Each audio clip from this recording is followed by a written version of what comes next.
Energy is something that you experience daily. Sometimes you can see it, sometimes you can feel it, but sometimes you cannot. Energy is the ability to do work or to produce heat, like these two girls are doing. They are chasing one another down the hall, their body working in order to move. Heat is being produced as they run. Their body temperature is increasing. I'm gonna get you. No, you won't. Yeah. I will. Oh, ah!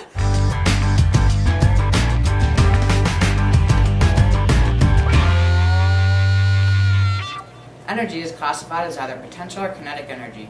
Energy will always be classified in one of these ways. Potential energy of an object is due to composition or position, showing the possible energy that could come.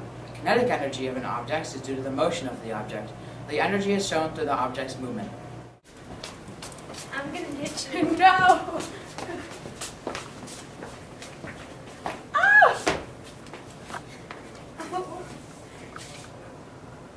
These three simple actions all portray both potential and kinetic energy.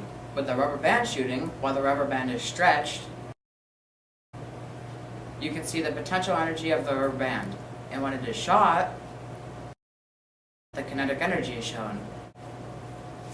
Right before Shalise jumps, she has potential energy. While she is in the air, she has kinetic energy.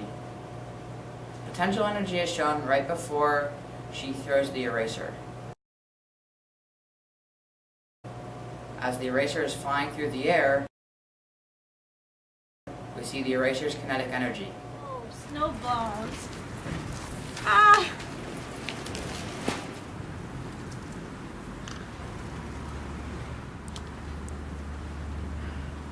This simple action illustrates two main things. One being one of the most important characteristics of energy, the law of conservation of energy.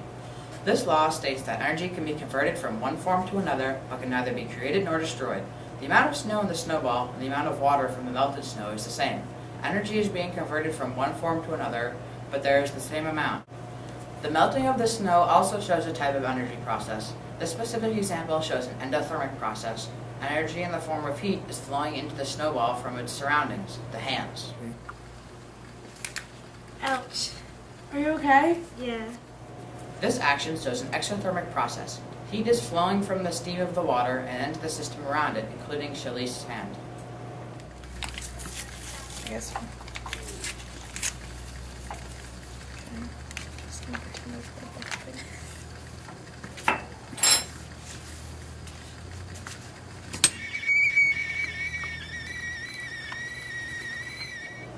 Water boils at the same temperature no matter what. This temperature is 100 degrees Celsius. To reach this temperature, it takes energy. We can figure out how much energy it took. In chemistry, we learned that the specific heat of water is 4.184 joules per gram degrees Celsius. If we know the temperature of the tap water and how much we had, then this is a simple math problem.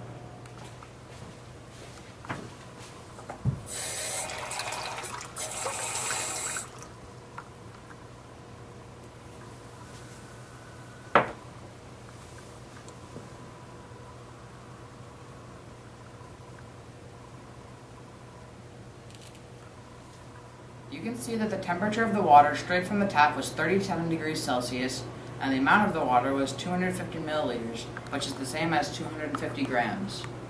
Now all we have to do is plug into the equation Q equals mc delta T.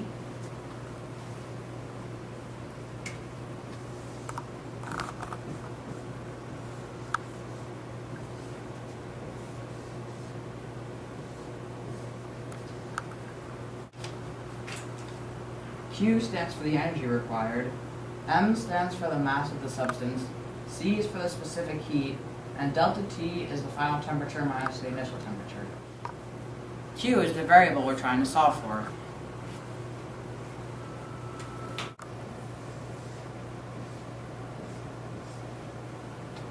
We know that the mass is 250 grams, and the specific heat is 4.184 joules per gram Celsius.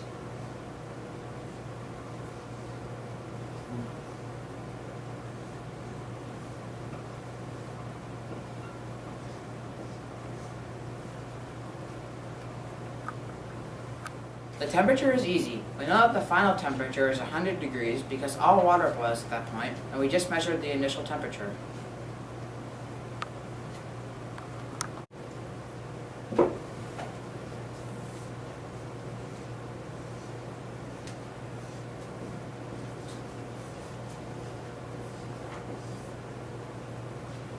See, it is that simple.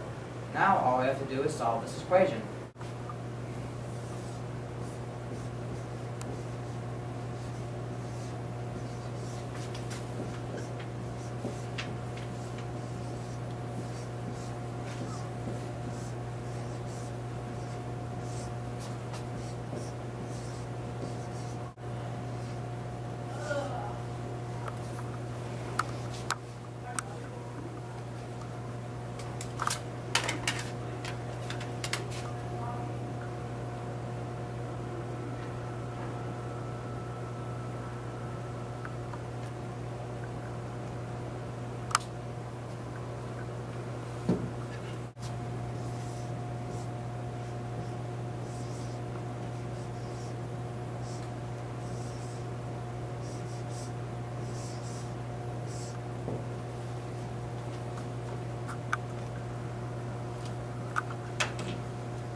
Oh, I burnt my tongue. Oh, let me go get you some ice to cool it off. This is yet another example of an exothermic energy transfer. The heat from the hot chocolate is being released into its surroundings, or Shalice's mouth.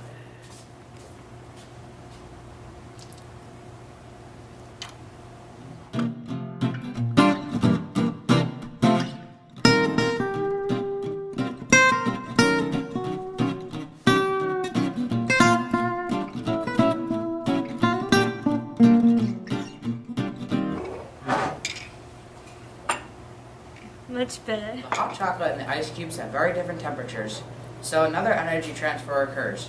The ice melting is endothermic because it's taking energy from the hotter liquid surrounding it.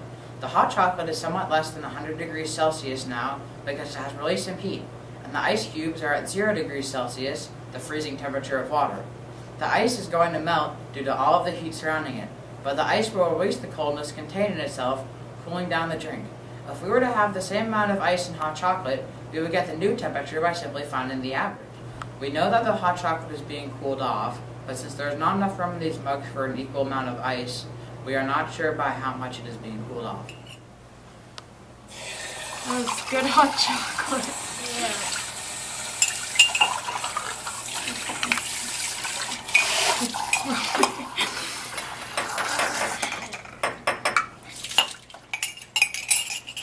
No matter what they do, energy is always present and necessary.